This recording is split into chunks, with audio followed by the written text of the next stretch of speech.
Mortis was not a home, it was a watch post. The father, the son, and the daughter spent the rest of their existence holding a line against a figure no one in the wider galaxy knew was there. That figure was the mother. In the Legends timeline, her name is Abeloth, called Bringer of Chaos in the records that survive. She was once mortal and she lived among the Ones as part of their household. What she became is the reason they built her a prison and spent the rest of their lives keeping it sealed. Canon has shown the Ones for more than a decade, but it has never named the figure they were holding back. Ahsoka Season 1 brought the conditions for her arrival closer than any earlier moment, and Season 2 may be where Canon finally introduces her. The Ones entered canon through the Mortis arc in the animated TV series The Clone Wars. Anakin Skywalker, Obi-Wan Kenobi, and Ahsoka Tano were pulled to a pocket realm called Mortis, where they met three Force-wielding beings ancient beyond galactic memory. The father was the Wise One, white-bearded and weary. The son and the daughter remain as they had been since the family began, locked into the forms the years did not touch. The father held a balance between his children. The son embodied the dark side and wanted his father's power for himself. The daughter, who was the light made flesh, knew what her brother would do if he took it and feared the rest of them could not contain him. The daughter went to Obi-Wan and led him to a hidden weapon called the Dagger of Mortis, the only blade that could kill the family. She wanted him to have access to it in case using it became necessary. However, the son got to the dagger first. He had been pushing against the father's authority for ages, and the blade gave him a way to end the conflict for good. He turned it on the father, intending to kill him and take his power. The daughter threw herself between her father and the blade, and her brother struck her instead. Horrified by what he had done, the son fled. When the son returned, the father took the dagger from him and turned it on himself. The children's immortality came from their father. When he died, the son lost his. Anakin killed him then. The son had attacked his father, struck his sister down, and taken Ahsoka's life. With his immortality gone, the threat could finally be ended. The family that had held the Force in balance throughout their existence was gone, but the story of the Ones has continued to echo through canon since. A mural of the three appears in the Jedi Temple on Lothal in the animated series Rebels, painted on a stone door beneath the planet's surface. That door leads to the world between worlds, a realm beneath the Force itself that Ezra Bridger and Ahsoka Tano enter through portals. The Bendu, also in Rebels, names himself as the center between the light and the dark, a second balanced figure where the One system once stood. The planet, the witches, and the statues are already in place on Paridia. The novel Fate of the Jedi: Outcasts introduced Abeloth in the Legends timeline, and the 8 books that follow told her full story.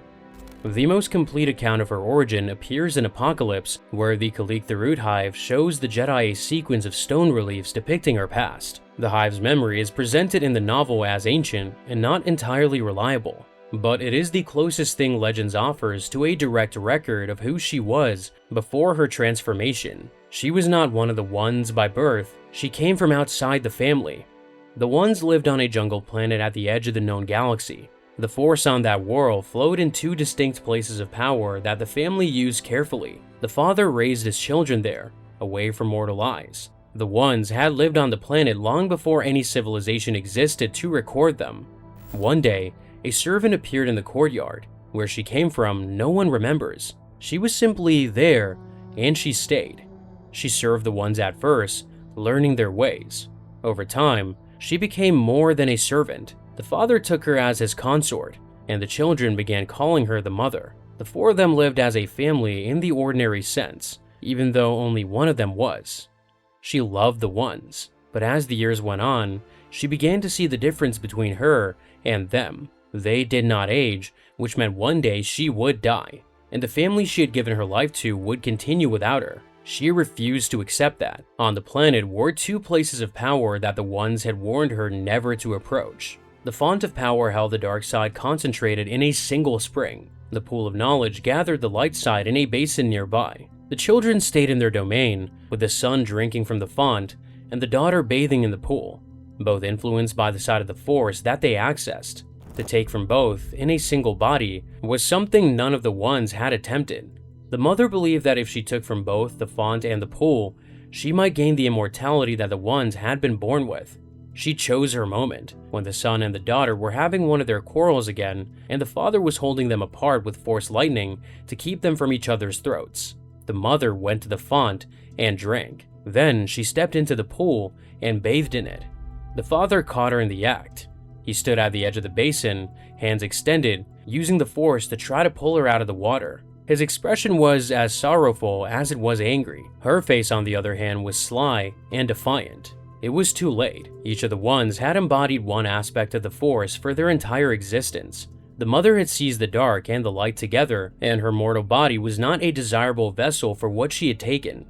Then, the change came on her. Her hair grew coarse and long, her nose flattened, and her eyes sank into her face until only points of light remained at their centers. Tentacles lashed from where her fingers had been. She reached for the son and the daughter, who shrank from her, and the father stepped forward to shield them both, one hand intercepting her grasp, and the other pointing her towards the swamp at the opened end of the temple. She had the immortality she wanted, but the woman the father had taken in was gone. Abeloth's body had stopped aging. She could change her shape, taking on appearances from people she had spent time with. She could possess other beings, moving into their bodies and using them. When the body she inhabited was wounded, she could leave it for another. She fed on the life force of others and grew stronger by taking it into herself. The father took the son and the daughter and left the planet. Abeloth stayed. She watched them go, her face contorted in anger, the air around her whirling with debris and lightning and the panicked wildlife of the jungle. Her anger and madness deepened as the years passed. The ones did not return. Instead, the son and the daughter worked with the Killiks to build devices and structures into the Force that would bind Abeloth on the planet. The father took his children to Mortis, a pocket realm hidden from the wider galaxy. Their seclusion was not a choice, it was the cost of containing her. Their time on Mortis was spent keeping watch.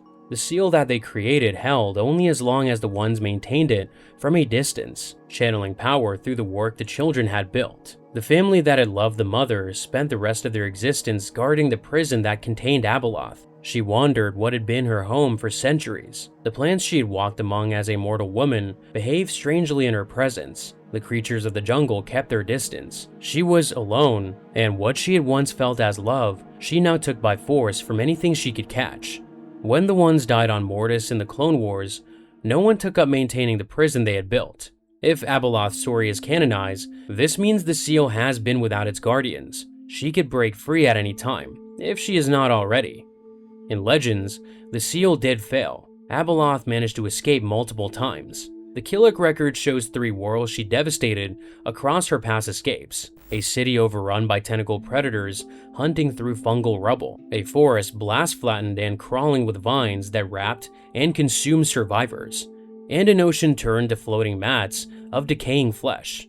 In the stone reliefs where her atrocities are depicted, her face hung in the sky of each planet, smiling. Abeloth's most recent escape brought her to the attention of the Jedi Order of Luke Skywalker's time. She sent psychic pulses through the Force that drove Jedi into madness across the galaxy. She possessed Force-sensitive figures of power, including the Chief of State of the Galactic Alliance, a Senator, and a Sith Lord all at once. She allied with the lost tribe of Sith, then turned on them. She brought a war to Coruscant that left the capital burning in thousands of districts. At the end of the Fate of the Jedi series, Luke Skywalker and his son killed her on her home world with the help of a Sith who drank from the font of power to gain the strength needed. Her body dissolved into the water around them. The Jedi did not believe that she was permanently gone. Luke dispatched a team to find the Mortis monolith and the Dagger of Mortis in case she returned. He believed she would. Ahsoka Season 1 returns to the threads the Mortis arc left. Baylan Skoll, a former Jedi who survived Order 66, has been searching for a power that lies beyond the cause he left and the Sith who hunted it. He believes the conflict between light and dark is a cycle that will play out forever unless something older interrupts it. The power he's searching for, he says, would end that cycle. He has spoken of a calling, of something pulling him towards this corner of the galaxy that does not belong to the war between the Jedi and the Sith. Paridia is where the calling has brought him. Paridia is home to 3 witches called the Great Mothers. They are named Clothau, Actropah, and Lachesis. They command magic from the earliest age of Force users, the same craft from which the Night Sisters of Dathomir descend. No other known planet has the Mortis Monument, the Great Mother's Fortress, and the Witch's rituals on it together. The monument is carved into a rocky mountainside, where the father is depicted with his arm outstretched towards a snowy range on the opposite side of the valley. The son statue stands on the father's left, intact, while the daughter statue is on the father's right, missing its head. The cause is not stated in canon, but the damage is selective. The son and the father remain intact, their faces preserved through whatever ages the monument has stood, while the daughter alone has lost hers. Time wears stone evenly, which means something else took her face. Baylan reaches the monument and climbs onto the father's hand. He looks towards the light on the horizon, in line with the statue's arm. Before the climb, Baylan watched the Great Mothers preparing to leave Paridia alongside Thrawn. He observed out loud that they appeared to be fleeing a power greater than their own. They did not name what was driving them away. Thrawn was their way off Paridia, and they delivered him to the wider galaxy in exchange for passage. Releasing the Grand Admiral was a risk they accepted, but the danger on Paridia was the one they would not accept. The setup on Paridia could fit Abeloth's Legends backstory. Paridia may be the planet where the Ones once lived. The Witch's lineage traces back to it. If the identification holds, the figure the Ones contain would have been sealed on the same world Baylan now stands on. Whether Ahsoka Season 2 names her or not, the place Baylan has reached appears to match the place where her story began. If the mother arrives in Ahsoka Season 2, 3 pieces of the saga's foundation will move. The first change is the scale of villain. Since Endor, no conflict in the saga has matched the original. The resistance against the First Order, the hunt for Sith remnants across the Outer Rim, and the survivor Jedi stories of the post-Empire era have all worked at a smaller scope. The villains since the Emperor's second fall have been working inside what the saga had already resolved. Abeloth would not match the original. She would exceed it. She predates the Jedi and the Sith, and threatens both. The father, the son, and the daughter spend the rest of their existence containing her. A villain at her level lets Star Wars tell a kind of story it has not told before, where the Jedi and the Sith stand aligned by necessity against a common enemy. The second is the Chosen One prophecy. Anakin brought balance by ending the Sith. It was the prophecy as the Jedi understood it. After Endor, the saga had no second act.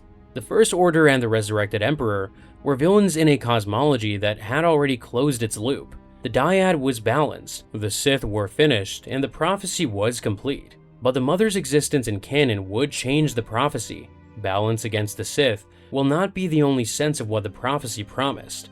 The father offered Anakin his place on Mortis, the position of balance keeper between the son and the daughter. In the Legends version of the One's role, that responsibility also included holding the line against Abeloth. The father was asking Anakin to inherit not just the family's authority, but the guardianship that the Ones had kept since her transformation. Anakin did not understand what he was being offered. The role was older than the conflict he was fighting, older than the Jedi he served. He was being asked to remain on Mortis as the third one alongside the children he had just met, and to carry the balance for as long as it took. But he had a war to fight, a wife he could not bring himself to leave, and a council that needed him. To stay on Mortis and take on a duty the father had never fully explained was not a decision Anakin was prepared to make. He left with no memory of it. The Ones died not long after. In Legends, the line they had been holding collapsed with their deaths. Anakin's departure was the moment the Watch ended. The Empire rose, while the Seal weakened. The Rebellion fought what the galaxy understood as the defining conflict of its age. The Emperor died, the Rebellion won, and the New Republic emerged. The First Order rose and Palpatine returned. None of those events touched Abeloth. Anakin walked away from containing her before he ever knew she existed, and what he turned down may turn out to be the catalyst for what Ahsoka Season 2 might deliver. The prophecy that Anakin understood was the one he carried out. The role he refused sat inside a cosmology larger than the one the Jedi knew. The saga has treated the Force as having two sides, light and dark, with balance between them as the goal of every Jedi and the corruption of every Sith. The Chosen One prophecy promised a figure who would bring those two sides into balance by ending the Sith. The Mother does not fit on the dyad, which marks the final and biggest change. The Jedi pursue service, using the Force to protect what they are sworn to. The Sith pursue mastery, bending others to their will. But the Mother pursues consumption, taking others into herself. Neither side of the dyad has ever produced a being who uses the Force this way. Her arrival gives the Force a third axis, not light, not dark, but appetite. The dyad's struggle for balance is a fragment compared to the element that feeds on both. The Jedi-Sith conflict that has carried the saga becomes a smaller conflict, with a third figure outside of it. Everything the Jedi believed about the Force, every Sith philosophy, every interpretation of balance, all of it was happening inside a structure none of them could see. Abeloth is not in canon yet, but the architecture that would hold her is. Her arrival in Ahsoka Season 2 will reshape the saga. Otherwise, the wait will continue. Quick note before you go, members get early access and a few videos that stay off the main channel. If that's interesting, the link's in the description. Otherwise, here's another video about Abeloth that you might like.